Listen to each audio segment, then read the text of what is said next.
Hello friend, myself Sanjeev Dwivedi, and on behalf of Vidyalankar Institute of Technology, I welcome you all in this concept video session. In this video, we are going to talk about another method for amortized analysis, what we call it as potential method.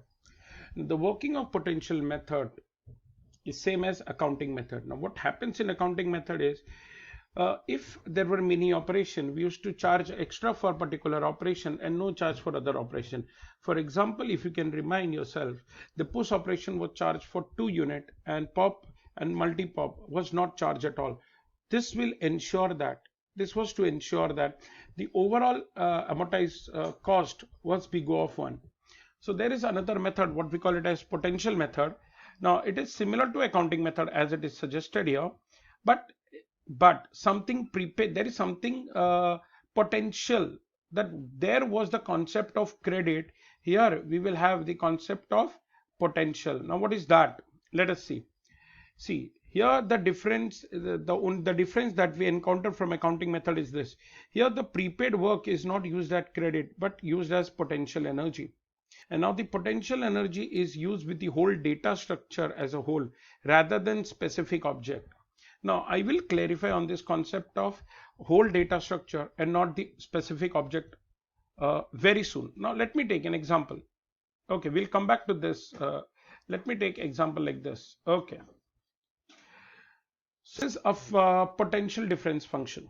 Now see how the potential method works on stack.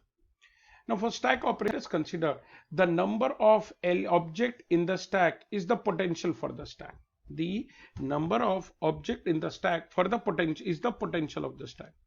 So potential function d0, d0 means when my stack is empty is 0 because the stack will not have any element. So the potential function on stack at any ith operation will always be positive, in that sense, positive or 0. At least it will have no element or it will have more than one element. Now if the stack will have more than one element, the potential will always be positive. Now let us understand how the cost is considered with respect to stack operation. First consider push. Now push operation says what? Try to understand. I'm going to push one element in a stack. I'm going to push one element in the stack. So let us consider initially the stack will have s number of element.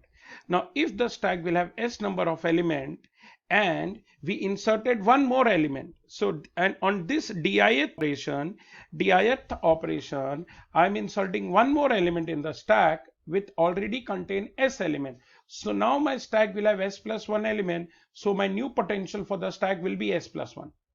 And this is the ith operation in which I am pushing one element into the stack. The I minus 1th operation will have what potential? See, this was stack with earlier s number of operation and we added 1, so the potential is s plus 1. In I minus 1th operation, the stack would have been s element. So it is s plus 1 minus s. So what is the potential difference? The difference in the potential that we get is 1. So what is the potential when the this element is pushed into the stack? The potential in terms of difference with earlier operation. So what we got is 1. Okay, so this is the change in the potential. Now let's see C cap I. C cap I is the amortized cost. Amortized cost after the ith operation will be actual cost. Okay. Now what is actual cost of one push is 1. Actual cost of one push operation is 1. And what is this difference? This is difference in potential. What we calculated is 1.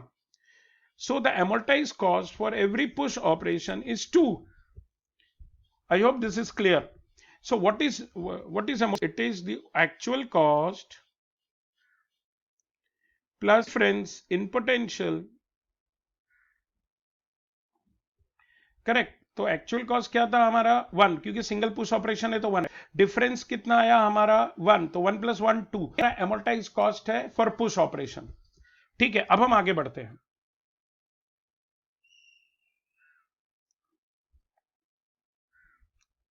Now अगर हम pop operation करेंगे, सो pop operation करेंगे तो ith operation क्या है बेटा, मेरा pop operation है। सो पहले अगर मेरे स्टैक में s एलिमेंट होगा तो आफ्टर दिस ith ऑपरेशन मेरे स्टैक में कितने एलिमेंट होंगे, s-1। अगर मेरे स्टैक में s-1 एलिमेंट होंगे तो मेरे स्टैक का पोटेंशियल क्या होगा, s-1। और इस ऑपरेशन से पहले i-1 ऑपरेशन में मेरे स्टैक में कितने एलिमेंट थे, s। तो now what will be the potential change, -1। वहां पे पोटेंशियल चेंज क्या था, 1। ठीक है, तो अब m for this pop operation क्या होगा, मेरा एक्चुअल कॉस्ट क्या है, 1, और डिफरेंस क्या है पोटेंशियल का, -1। सो मेरा एमोर्टाइज कॉस्ट कितना हो गया पॉप ऑपरेशन का, 0। I hope this is clear.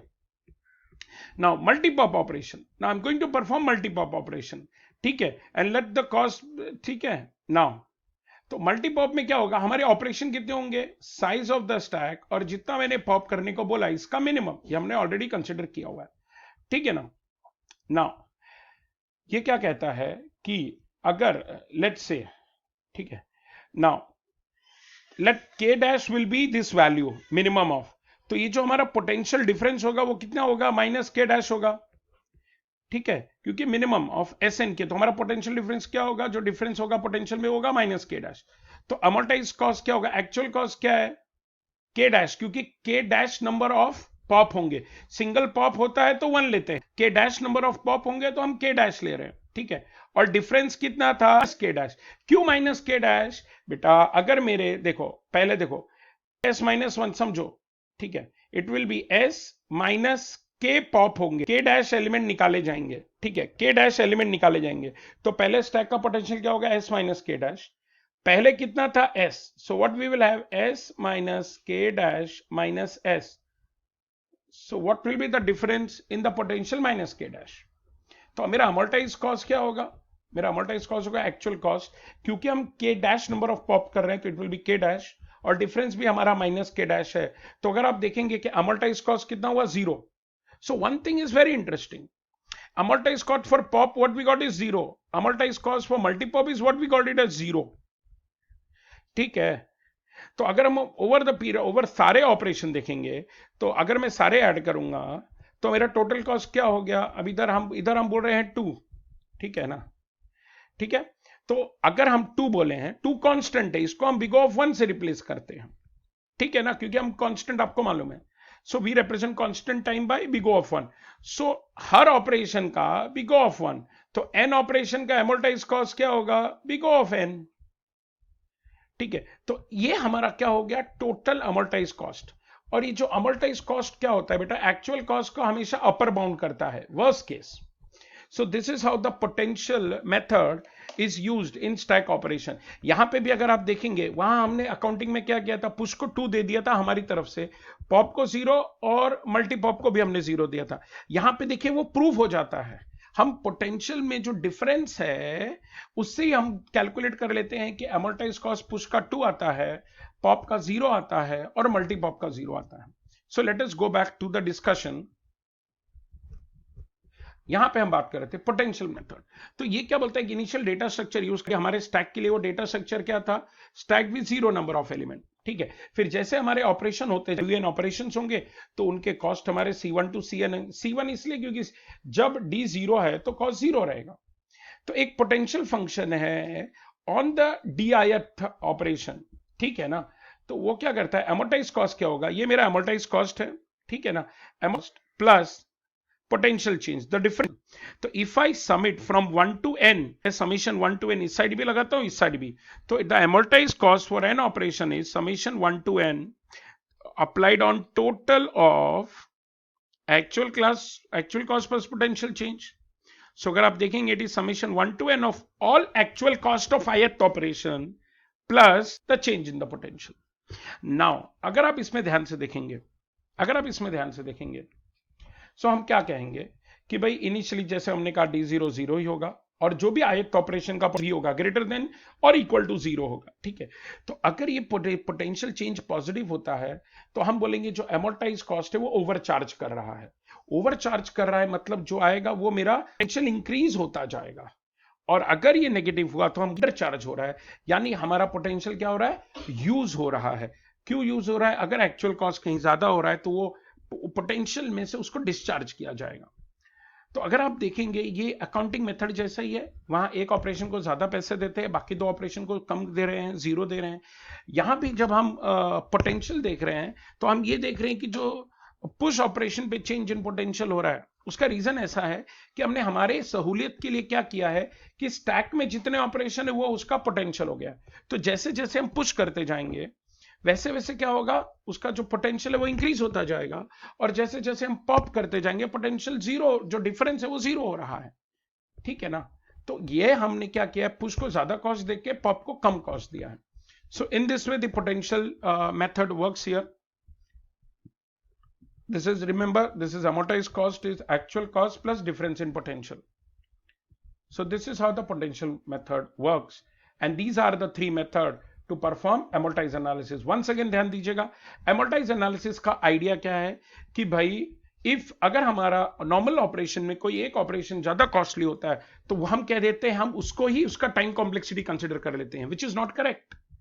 तब हमने क्या डिसाइड किया कि हम हर ऑपरेशन का कॉम्प्लेक्सिटी निकालेंगे, कॉस्ट निकालेंगे और उसको नंबर ऑफ ऑपरेशन से डिवाइड करेंगे। अब इसके लिए हमने एग्रीगेट देखा, अकाउंटिंग देखा, पोटेंशियल देखा।